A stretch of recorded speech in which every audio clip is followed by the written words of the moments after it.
Recording studio आमी।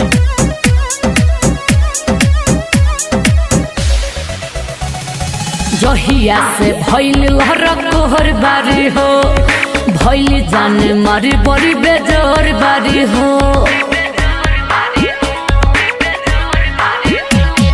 जहिया से भइल लहर बारी हो, भइल जान मारी बड़ी बेजोर बारी हो। अरे में मेकअप ना हीरोइनों से कमी लगली, अरे में मेकअप ना हीरोइनों से कमी लगली।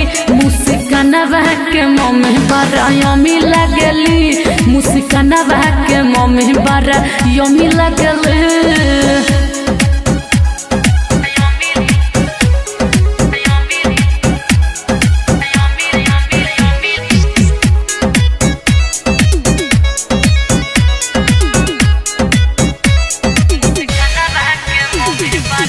मारत नजरिया के थोड़ी नइखे, कमर के इनका कोनो जोरी नइखे। राखेली कंट्रोल अपना फिगर के हो, बड़ी सहेली चीज भीतर के हो। ताजा जैसे तू रहवा के छेमी लगली, ताजा जैसे तू रहवा के छेमी लगली। मुस्कानवा के मम्मी बड़ी यमी लगली, मुस्कानवा के मम्मी बड़ी यमी लगली। Music by Vikas Bihari.